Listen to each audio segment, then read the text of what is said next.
Hello, everyone, and welcome along to the Agenda podcast on the Blood Red channel, courtesy of the Liverpool Echo. I'm your host today, Patrick Smith, and I'm alongside the Liverpool Echo's Keifer MacDonald. Keifer, how's the international break going?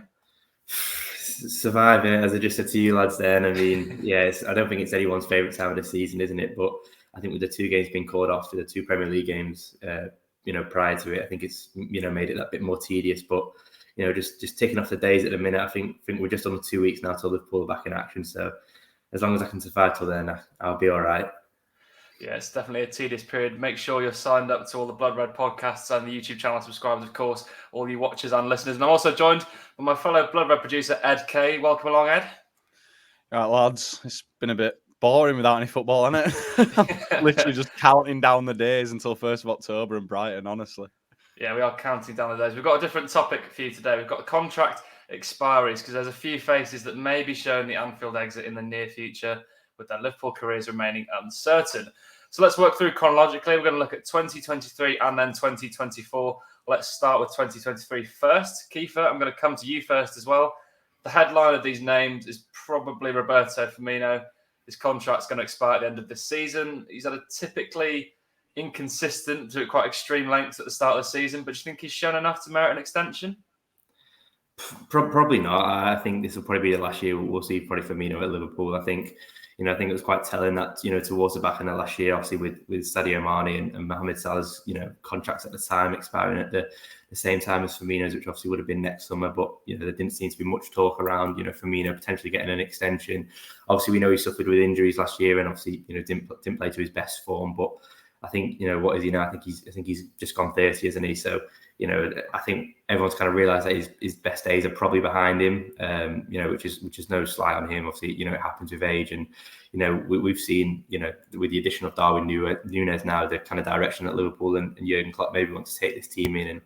And I think a big observation in recent years, I think a common observation as well has been that, that not the one thing he's good for, but obviously the kind of difference that, Firmino makes in terms of pressing and maybe his output off the ball, I don't think that's, I think that's maybe taken its toll over the last, 7 years or whatever he's been at Liverpool now. It's been a long time. And I think he's, played the most games under any player under Jurgen Klopp in kind of any of his club, which, tells you kind of everything of, he's been, such a dependable figure. But I just think Liverpool maybe moving away from that now. And, we have seen at times this season and even towards the back end of last season when Liverpool have been chasing games that, they do throw Firmino on in, 4-2-3-1. And, he does look better, I think sitting off the striker. But I think, maybe long term, I think we maybe all thought there'd be a 4-2-3-1 this season, but, it seems that Klopp's kind of stuck with that 4-3-3. And obviously Darwin Núñez is seemingly, long term, you'd hope, is going to be the man to kind of lead that new kind of revelation and that new era. And then, either side of him, you've got, Luis Diaz and you've got Jota who can also play down the middle, and there's, some bright prospects coming through the academy. So I think it's pretty telling now that, similar to the Junior Wijnaldum situation, if you go back, further, that once you get in the last 12 months of your contract and you think as well that clubs outside of, the Premier League can, start negotiating a deal from the 1st of January and, we're approaching the end of September. I think the fact that nothing has, been kind of signalled yet is probably tells you at the writings on the wall, and that, he'll probably, play a bit part role this season as we've seen at times. He has been impressive. The game against Bournemouth, he's been brilliant. But I think, like I say, I think Liverpool are heading into that new era, and hopefully, he'll get the send off he deserves kind of at the end of the season. Something that we didn't see with Sadio Mane last year. Obviously, it was all kind of tight knit, wasn't it? So, I think as long as he kind of gets that send off that he has warranted. I don't think there'll be any bad feelings from either side. I think he might want to try something new. Obviously, those reports in the summer, wasn't there, about Juventus potentially being interested in him. So it's similar to kind of Sadio Mane in that aspect that maybe he wants that kind of last big payday in Europe before he maybe try something else in a couple of years. So I think, by the time we do hit next May, I probably would expect Firmino to kind of, leave Liverpool. But, as you say, what a servant he has been over the last 7 years.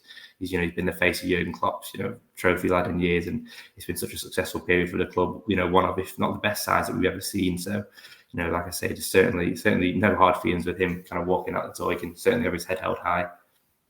Yeah, South American players do tend to be lured by clubs on the continent. It seems to be a sort of tradition with them. But Ed, what's your take on this? Because, some could be fearful of losing such unique skill set in the Klopp idyllic false nine position. as Keith mentioned, though, Darwin Núñez showing we don't really need a false nine anymore. It's an interesting one, really, isn't it? I think it all does come down to a lot. I think a lot of people were expecting to see this 4-2-3-1 formation at the start of the year. And if we were going to play that formation, I think you'd probably be expecting Firmino to sort of fit in that number 10 role. But obviously, I mean, with Núñez getting that red card, it sort of feels like we've missed the opportunity to sort of settle into that 4-2-3-1 with him up top. And obviously, Firmino's not really had the chance to play in that number 10 role. He played a few good games while Núñez was out, and arguably kept Núñez out the side, didn't he? Apart from obviously the red card. But I do just think that role, that number 10 role, would maybe have suited him. And with us having stuck with the 4-3-3, you've seen him sort of dropping deep. It looked like he was playing, central defensive midfield at times this season, and it's sort of hindered us a bit. It's sent Salah and Diaz wide, and when they're so wide and Firmino's not through the middle, it does just look like we're missing that goal threat. So I do think it's probably about time we moved on. I do agree with everything Keifer said there about maybe it is time to sort of, let him go on a free, let him try and get that one big payday before he's done. I think he's definitely earned the right for Liverpool to sort of pat him on the back and say, on your way, or sort of go find that money.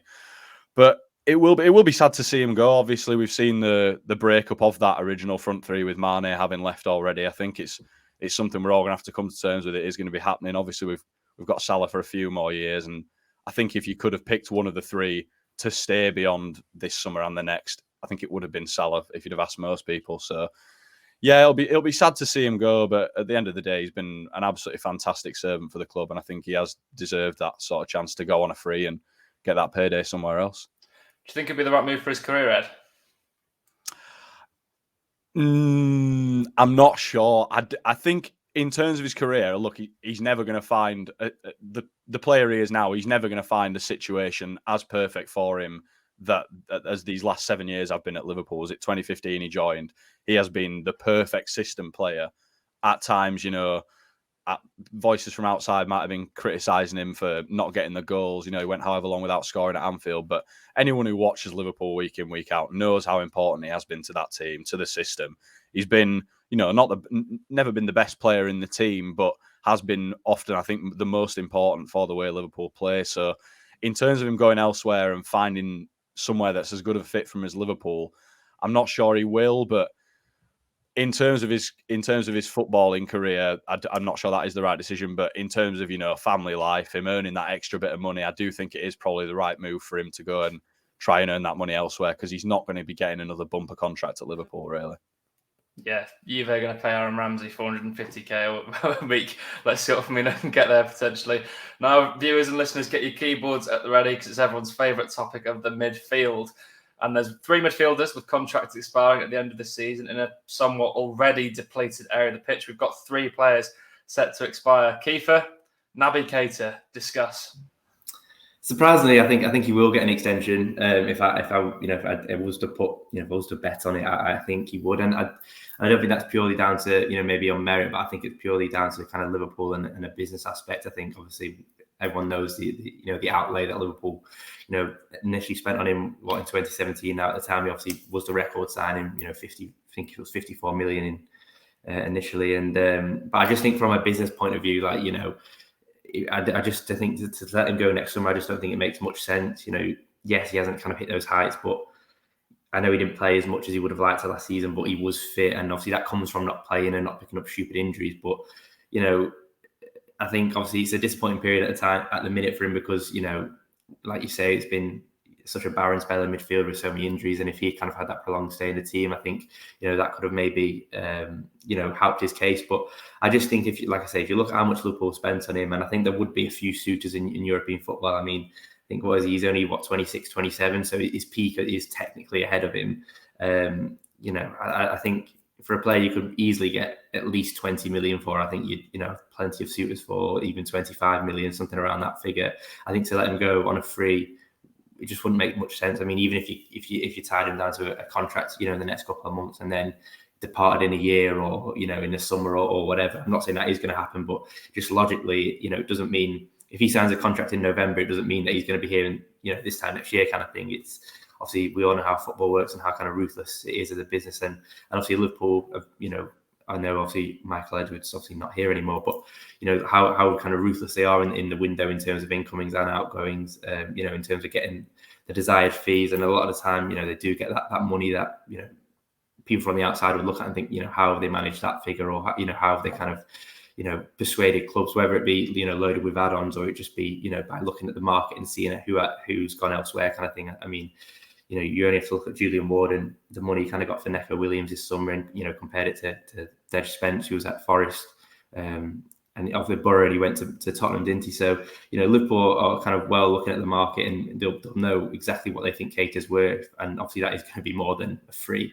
next summer. So yeah, I think to tie him down to a new contract, regardless of what people think and what people may say about his Liverpool career over the past 4 years, I think tying him down to a new contract would be a short-term priority for me, because like I say, it's especially we know that Liverpool might not get the backing from their owners that a lot of the other clubs, a lot of the traditional big six would have. So in terms of when revenue is so scarce, and you kind of generating it yourself, I think little kind of tips and tricks like that is only going to help Liverpool and Jurgen Klopp kind of be able to bring someone else in that department. But I still think he's it's weird, because whenever someone asks me about Keita, I still couldn't tell you, like, obviously we know he's a good player, but I couldn't tell you what he's good at, if that makes sense. Like he's such an anomaly, isn't he? Like I don't think there's ever been a player who's divided a fan base.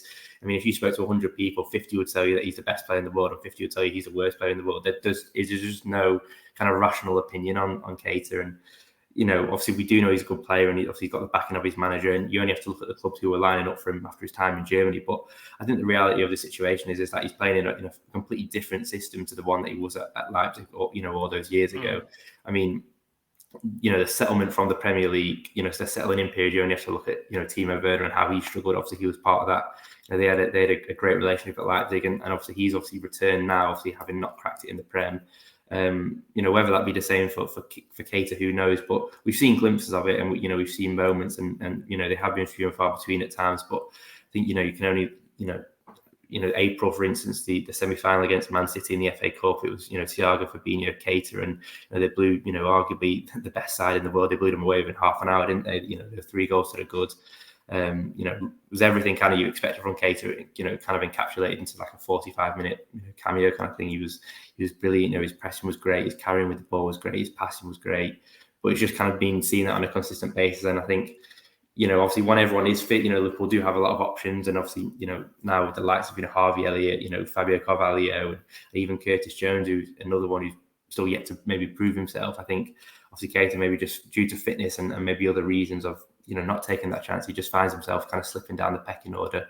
And it is just, like I say now, if there was one time that you want him to stay fit out of the last 4 years, it would have been this time now. It's the busiest season in Premier League history in terms of fixture congestion, and obviously Liverpool's injuries haven't helped. Obviously we had to sign off on deadline day, and obviously Keita obviously wasn't able to kind of take that chance. Obviously was he he's had this hamstring injury, and obviously not in the Champions League squad either, is he? And it seems to be kind of different noises around how serious this injury is. Obviously he was called up to the Guinea squad last week. Obviously he has been sent home, but the fact that he was even called up to the squad in the first place would kind of ring alarm bells as to if Liverpool said it's this serious and kind of there's a dispute about that. But you just hope that he is able to find some rhythm and some form and kind of get those opportunities and kind of grasp them, because like I say, when he is on his day, and like I say, that might be few and far between, but there is a good midfielder in there. Like I say, we have seen glimpses of it. It's just a case of getting a kind of a steady beat out of him and just a steady rhythm, and because I think if you had a midfield of him, Thiago, and Fabinho, I think on paper that is does complement each other really well if you look at kind of the age profiles and kind of the attributes and everything. So yeah, it is a difficult one, but I would hope that he does sign a new contract purely from a business point of view. I mean, it's one of them ones, if you look from the outside, in my opinion, it looks like Naby wants to leave. Perhaps the club could get that sort of gentleman's agreement. Look, we'll give you a new contract. We'll still let you leave. But whether Naby will risk that or not. I mean, Ed, would you give him another shot with a new contract, or do you think his time is up and Naby will want his time to be up as well? I am going to prove Keifer's point here about him dividing the fan base, because I'm done with him. After that last injury, I just...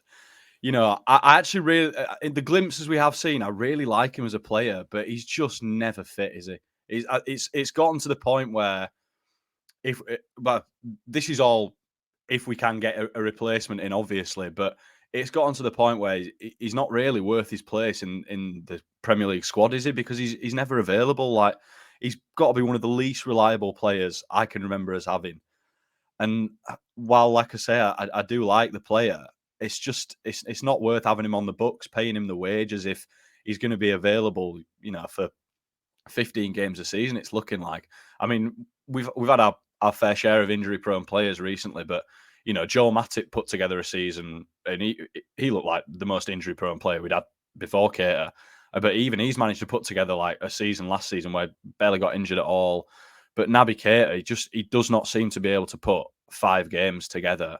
And for me, I think it's just time to move on. Obviously, there is something to be said for signing him up to a new contract and being able to recoup some of that money. But for me, I think if you look at the recruitment Liverpool have done in this Klopp era, he's probably one of, if not the only flop, really. You can't think of too many. And I do think there is something to be said for Liverpool looking at that and thinking, do you know what? In the past, we've got 17 million for Jordan Ibe, 17 million for Dom Solanke. Maybe on this one, we just take the loss, cut our losses for once. What was it? We spent 50 odd million on him. We've spent however much on wages, how much more on wages it would take if we gave him a new contract before we find somewhere to offload him. So for me, I think he would be one of the players I would be willing to let go on a free. Yeah, I'd be luring him as a sweetener for a potential Jude Bellingham deal, get him straight on that. I'll stick with you, Ed, though, because there's also 2 more midfielders expiring, as I said. We've got Alex Oxlade-Chamberlain, who at the end of the season will be turning 30. Yes, 30. Don't know how that's happened. And 37-year-old, James Milner is currently 36. He will turn 37. Remarkable condition he's in, to be fair to him. But do either of those have any hopes of an extension, do you think? Well, I might get pelters in the comments now because I'm going to argue for James Milner getting another year. Look, nobody has been overly impressed with James Milner this season when he started games, but I don't think anybody thinks that's the role he's here to play. Like, he should be coming on in the last 10 minutes and he should be slotting away a penalty every now and again, and that should be just about it. And I think for that role, he's still fit for purpose. He's not done anything to show me that he can't still perform that role. He's still fit as a fiddle. He does look a bit slower. I wouldn't be bringing him on at right back particularly anymore. I think if we're wanting to bring Trent off, it's going to have to be Gomez or hopefully Ramsey when he's fit. But I do think there's still a role to be played for James Milner. Coming on in that central midfield place. Playing in the League Cup. However that looks after they mess around with it. Whatever the conversations are having today. Playing in the League Cup, in the FA Cup. I think there's more than enough reasons to give Milner, another year before you let him go and retire at Leeds and whatnot. Oxlade-Chamberlain, I don't think you'll find many people who are going to argue that he needs another year. I think it is time to move on from him. He threatened to be a good Liverpool player until he got that injury. Was it Roma? It was against Roma, yeah. Yeah. I was in the cop for that one, and you knew it was bad when he went down. You could sort of hear everyone around him sort of go, ooh. And, ever since then, he's not, again, another player who's probably not put 5 games together since then. So, but I mean, we'll always remember that goal against City, won't we? But yeah, I think it is time to move on from Oxlade-Chamberlain. But for me, Milner, I think you could give him another year. I mean, Keifer, what's your take on this one? Does Milner merit another extension, do you think? And is the Ox definitely on his way out? I agree exactly with what Ed says in regards to Milner. I think, before the start of the season, before the signing of Arthur, he's probably 7th choice midfielder, which I think everyone, given the experience and kind of, all the talk that, everyone's kind of said since his time at Liverpool, over the past 7 years. And, you only have to listen to his peers and the younger players and kind of how much he helps that dressing room. I think, as a 7th choice midfielder, he's not a bad player at the end of the day. If you do need those final 10, 15 minutes, if it's a tight game or whatever, or, you're holding on for a win. But I think obviously unfair. I felt sorry for him kind of in the past kind of month or so when he has been, pulled between pillar and post kind of thing, because as Ed says, that's clearly not the role that he signed up for in the summer when he signed his new contract. And, as a 36-year-old midfielder who's won it all and, he maybe has a possibility of going into coaching, I think it depends exactly what he wants to do. I mean, if he wants to go and play, he strikes me as someone who'd play until he's 40 if he can. So obviously that changes the landscape, doesn't it? I mean, if he wants to, if he says, look, because there would have been conversations in the summer, right, when he signed the contract, so it would have been, he wants a 1-year deal, and I'm sure he would have made Liverpool aware of what his intentions were playing wise. I'm going to give it a year, and then I'm going to listen to my body or whatever, or I'm going to give it a year, and then I might start doing my badges or join the coaching setup. We've heard murmurs about that in recent years. So I think considering Liverpool have had him for 7 years, I think it would be an awful shame if he does have intentions to go into coaching. I think it would be a great shame to lose him. So, if he says at the end of this season, I would like another year and then I'm going to retire. If I'm Liverpool, I'm thinking, well, I'm not going to lose his qualities to, a Leeds or, a newly promoted side or whoever. So I'm thinking, right, well, I'll just give him another deal, another reduced wage packet and whatever. And then so you can kind of keep him around. And then, because like I say, in terms of someone who's won it all and it even has that kind of effect. I mean, you listen to Jordan Henderson, who's 32 years old, and he still seems to be learning from James Milner, which isn't a slight on Jordan Henderson, but it's just, kind of the aura of James Milner and kind of the standard set that he is. And I mean, has he lost a lactic test yet? Yes, he's been here. I think he wins it every summer, doesn't he? Don't think so. That just tells you kind of everything about his application as a professional. And I know Klopp referenced him in Napoli, there's a few late tackles and kind of how he struggled. But again, as Ed says, no one would have expected him to be starting Liverpool's first Champions League away game of the season. So just obviously huge context to kind of, his recent below par outings. I actually thought at Fulham, I thought he was Liverpool's probably best player, in the opening day of the season, which shows that he can still, perform at those kind of, lower league, Premier League level games. But so I think obviously with that one, it obviously is probably maybe up to him and where his intentions lie. So I'm sure we'll kind of find that out as obviously the season progresses. But in terms of Oxlade-Chamberlain, I mean, again, same as, what Ed said, I think he covered it quite well in terms of, he promised to be such a great Liverpool player and kind of burst onto the scene, didn't he? To use the Mika Richards phrase, didn't he? One Coutinho left and he kind of really provided those goals from midfields that Liverpool, had in that kind of Coutinho's last 6 months. And obviously got that devastating injury against Roma when he really did start to kind of get into his A game, and he formed a good relationship with Salah, didn't he? And we have seen glimpses since. I think the 19-20 season, I think he was Liverpool's.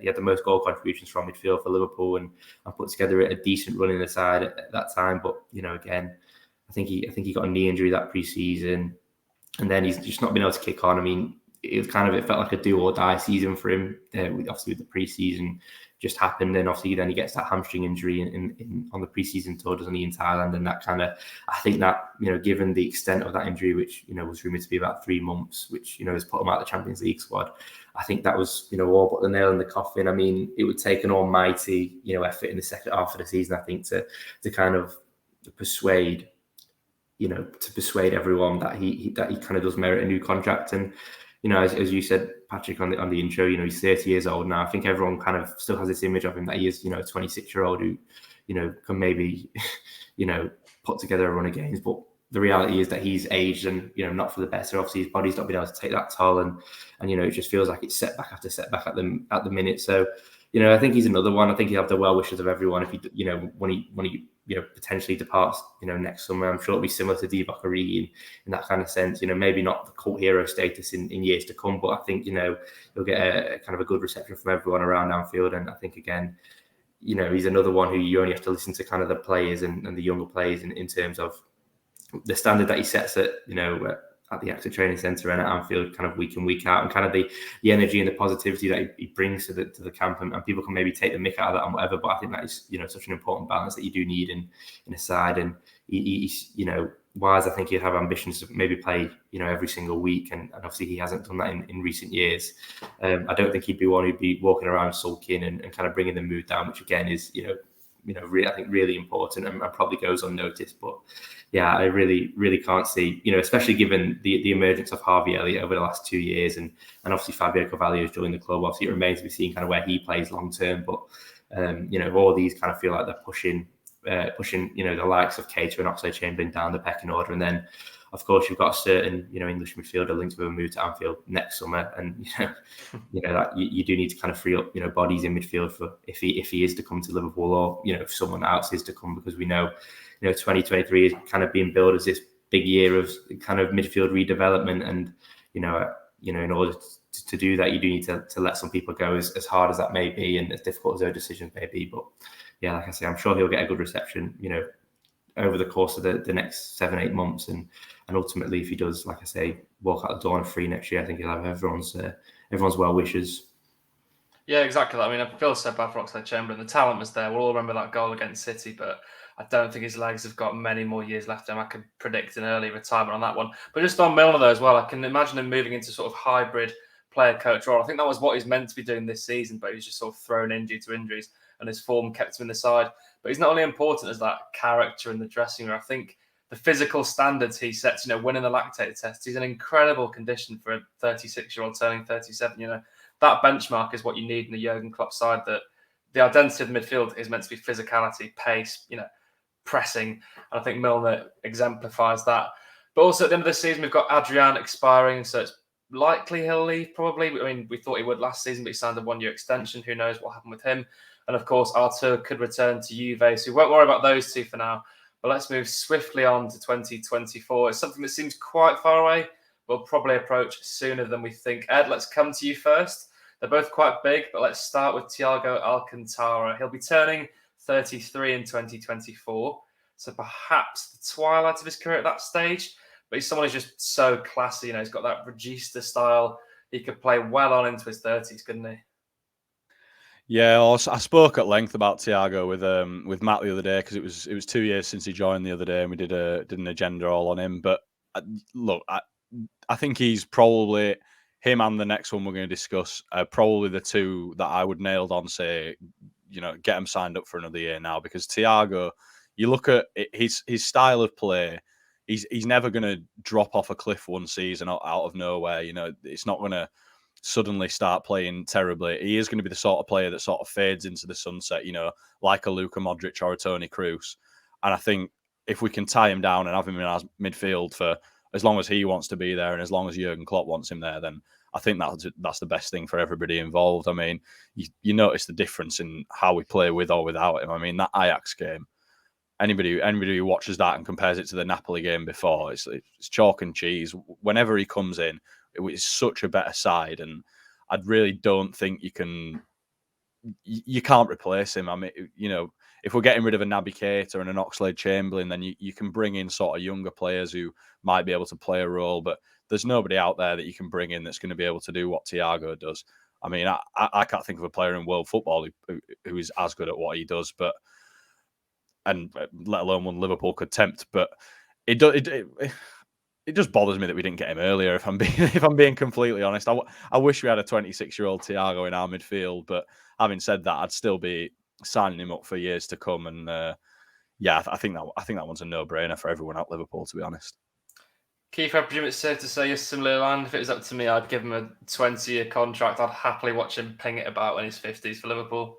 No, I'm just glad Ed said that what I've been thinking for years. I mean, I would do horrendous things to have a 26-year-old Thiago Alcantara lining up in Liverpool's midfield. I mean, he is just, as Ed said, he's just the complete midfielder. And, as he alluded to, he's not going to drop off a cliff. He's not someone who, I know he does like a tackle and that kind of thing, but he's not someone who, obviously he's of that kind of Spanish mold, isn't he? The Xavis, the Iniestas, the Xavi Alonsos, the Sergio Busquets.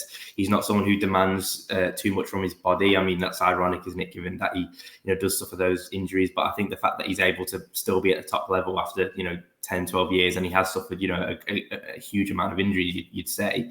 He's not someone who's, if you look at Jordan Henderson, I think the drop off, in the last couple of seasons has been noticeable, because obviously a huge side of his game has obviously been his endurance and his kind of ability to press and get in the face of the opponents. But, whilst Thiago is good at that and he's, almost like a tempo setter, I don't think that's not the key to his game. Obviously, we know how good he is with the ball, and, he's 32 now, is he 31 or whatever? And he's just so press resistant, isn't he? I mean, like I said, that Ajax game, it just, people swarming around him and he's just dropping shoulders left and right. I mean, there was that one in the first half where the crossfield ball comes and he just lets it run through his legs. I mean, he doesn't even have to think about that. But to everyone else watching, it's just like how, in that split second, how do you just, first of all, see the ball come in, and first of all, see, Tsimikas, I think it was, running onto it. But he's another one, I think, as well. There's a theme here, isn't there? I mean, you can kind of put him in that category of like Henderson, Milner, of like those kind of bench setters. And, he's only been at Liverpool for 2 years, but I think as well, he's another one who's, from what you kind of hear and what you read and what people tell you, he's had a massive impact on that dressing room. And, kind of he's a huge character, isn't he? And I can only imagine as like a Harvey Elliott. I mean, I spoke to James Balaghese the other day. He's on loan at Crawley Town, and he was just saying about having watched him, at Bayern Munich as a kind of a teenager growing up, and he said just to kind of play with him in training and kind of just learn from him, even when you're not playing against him or playing with him, just to watch him. He said it's just kind of, you're just in awe of him. And he said that's the first player he's ever been, kind of starstruck by, which I think tells you kind of the stature of the player. I mean, I think, Liverpool obviously just won the Premier League under Santiago, won the Champions League the year before. And I think even then, people was like, we've just signed Thiago Alcantara. I think there was a pinch, kind of pinch yourself moment, given the kind of stature he has been in kind of European football over the years. But yeah, I would certainly be tying him down to a new contract. I mean, even if it's only, a 2 years and then 2 years or however you kind of want to play it. I mean, Sergio Busquets is still playing at the age of 34. I mean, I know he hasn't been seen since that night at Anfield all those years ago, but I think he's a prime example like that. If you know what I mean, that he can kind of let his football do the talking, as opposed to kind of, like I said, his kind of off the ball presence. And I think if you can kind of get the right kind of youthful injection around him, we've seen with the likes of Harvey Elliott, and whether his position on the right is obviously a long-term thing, but Curtis Jones, Fabio Carvalho, and like I said, a certain English midfielder that has been heavily linked with a move to Liverpool. If you kind of get them in and around him, there's no reason why Thiago would need to put up the kind of astronomical kind of running figures that this Liverpool side kind of demands of itself. We saw it with Gerrard in kind of 13-14, didn't we? That Henderson and Joe Allen and all the kind of people were doing Gerrard's running for him. He kind of sat at the bottom of the 4-1-2-1-2, didn't he? And that was one of his best years at Liverpool, kind of in terms of his later career. So I think there's certainly an adaptation that he might have to take, but I don't think that would I don't think that'll put anyone off tying him down to a new contract. And it seems that he loves the place. It seems like he loves Liverpool, when he speaks about the place. So, as long as he's happy, I don't see there'll be any reason, I don't see any, I was thinking about this the other day, I don't see any reason why he wouldn't, unless he wanted to play in the MLS, I don't see any reason why wouldn't retire at Liverpool unless it got to the kind of the James Milner stage, because, I know his body's obviously taking its toll, but he looks like he could play, for the next 5 years or so. He's just absolutely world class, isn't he? As Ed says, probably the best in the world at what he does, and I don't think there's anyone else who could probably bring that to this Liverpool side. Yeah, world class. And his play style, to me, means that he can go on till he's probably nearly 40. Wouldn't surprise me. Well, last but by no means least on today's agenda, we've got the contract of Joel Matip. Like Thiago, he'll turn 33 at the end of his contract in 2024. Ed, is he one you'd be looking to keep beyond then? Yeah, definitely. I think he's Liverpool's second best centre-back, isn't he? I mean, whether it looked for a point last season like Konate was coming for that position, but it would have been interesting had Konate not been injured before the start of the season to see who would have been his starting two. But obviously it is now Matip and Van Dijk again. Gomez has come in and done quite a good job. I think he's obviously still there as a backup. He got a new contract fairly recently, didn't he? So he'll be there for some time. And I think it's important to tie Joe Matip down as well. I don't look, Van Dijk is Van Dijk, but I don't know many centre backs who can do that thing Joe Matip does, where he strides out sort of 30-40 yards and somehow doesn't lose the ball and plays a pretty good pass into one of the forward players. And every time you see him do it, you're sort of waiting for him to lose the ball, and he doesn't. So that sort of quality, I don't think you can sort of easily be discarding that. Obviously, like I say, Gomez will be around. He's a lot younger, same as Konate, but I would be keeping Joe Matip around. Even if he does sort of drop off over the next couple of years, I think he'll be a good third, fourth option if Gomez and Konate can step up and fill that for sort of second and third option behind Van Dijk. And I just think the partnership that he has built up with Van Dijk, another thing that you don't want to so easily discard. I think that they'll both be well able to play together for the next few years and continue that partnership. So yeah, I think Matip's another one where I definitely would be looking to tie him down for a few more years and keep him at the heart of that defence alongside Van Dijk until Konate is ready to really step into the role and become that definitive second choice centre back. I mean, Keifer, how important is Joel Matip to Liverpool? Do you think he'll still have that strong starting position in 2 years' time? Konate was very much pushing it last year. Joe Gomez with this newly extended contract, as Ed mentioned. Do you think Matip, when he's 33 in 2024, will still have that strong position? I mean, you'd probably say no. Obviously, just kind of given Konaté's first season, and obviously given that he did start the Champions League final, which I think his performance obviously gets lost, kind of obviously in everything that kind of happened that night, and obviously Liverpool not winning. I think he was absolutely brilliant. The way he handled Vinicius Junior and Benzema that night was as well as he could have really, and obviously the goal comes not on his side, but obviously through kind of Trent Alexander-Arnold. But I think long term, I think everyone was maybe. I mean, there was a tweet, wasn't there, last year, or I think the club put something out, and it was like Van Dijk saying that like Konaté and Gomez are the future, and I think everyone kind of has seen that. Obviously it's been a kind of a weird 12 months or so for Gomez, but obviously kind of he's committed his future now, hasn't he?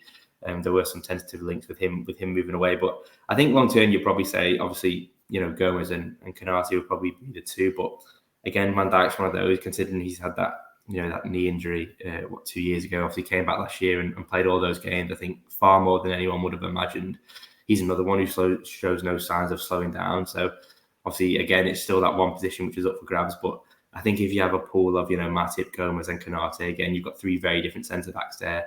You've got obviously Konaté, who's almost like he's similar to Gomez more than he is Matip, but obviously doesn't have the kind of on the ball presence that Matip had, and obviously like Ed says, there's not many centre backs that can do that in world football, which is such a key thing for Liverpool at times. Obviously Van Dijk has that traditional trademark switch, doesn't he? But Matip is kind of bringing the ball out and progressing Liverpool up the field when maybe they're playing a low block side, and it does have we saw the goal at Anfield against Leeds last year, which was I think everyone's probably favourite goal of the season, kind of given who scored it and given how good of a goal it was. But that's just kind of the quality that he can offer. And I think as well, it feels like with Gomez and Matip, certainly prior to Konaté's days at Anfield, that they were never fit at the same time. So it was always one was profiting off the other's injury and kind of vice versa, which obviously isn't a nice situation to have. But I think given that they're not exactly the most, obviously I know Matip was more or less around for the whole season last year, but history will tell you that him and Gomez aren't the most durable centre backs. So to kind of have a pool of those four with an aging Van Dijk, who's I don't think he's showed any signs of slowing down this season, but maybe hasn't hit the kind of the peak that that we saw last year so frequently. I think it's a good mix. I think, like I say, you've got everything there. You've got youth, you've got experience, and you've got durability, and you've got quality at the end of the day. And if Liverpool are going to be competing on multiple fronts, I think you can't have enough good players in certain positions, and we know kind of how much that centre back issue. You have to look at every year. It kind of two out of the 11 players are missing, how detrimental that can be, and kind of how big the drop off can be. So I think Liverpool will probably always, certainly under Jurgen Klopp, will always be scarred by that. January 2021, whenever it was. So I think I'd be definitely giving Matip another contract. I think Liverpool would just probably have to just be smart with it, and any contracts they are kind of given to players over 30. I mean, we saw Henderson. I think he got a 4-year one last summer into Henderson, which even by Henderson standards, I think that took a few people by surprise. Salah obviously got a 3-year one in the summer, so I think it might not be the long-term contracts that are all used to, but as long as you're kind of giving them enough for the immediate future and then potential to sell them on with a bit of resale value, I think it's perfect business by Liverpool. I mean, I think Matip as well, especially given the kind of circumstances that he kind of arrived in, as a free transfer from Schalke. I think he kind of does go under the radar because I know he hasn't played as many games as he should have during those kind of 6 years, but it feels like it was only last year that he kind of got the recognition from the wider Premier League that he really did deserve, which kind of just we've all been saying that for the last kind of years. Whenever he has played, he's quality. So like I say, he's a brilliant centre back and a brilliant footballer, and like I say, Liverpool should be doing everything they can to keep him beyond the summer of 2024. Yeah, I think the key thing for me is all the extensions of Thiago and Matip is that Klopp's now got his extension until 2026. So I'm sure that Thiago and Matip will both sign that 2-year extension just to play out the rest of their Liverpool careers under Klopp, or the rest of their potential careers under Klopp looking likely. But that is all we've got time for today, unfortunately. A big thank you to Keith MacDonald and Ed Keifer for joining me on today's Agenda podcast. And of course, a huge thank you to all of you for listening and watching along. Be sure to subscribe to the Blood Red YouTube channel so you don't miss any of our Liverpool content, because we're going to keep you entertained across the international break, as well as keeping up with our podcasts in all your regular places. Well, thanks once again for your time and your company, and we'll catch you next time on the Agenda podcast.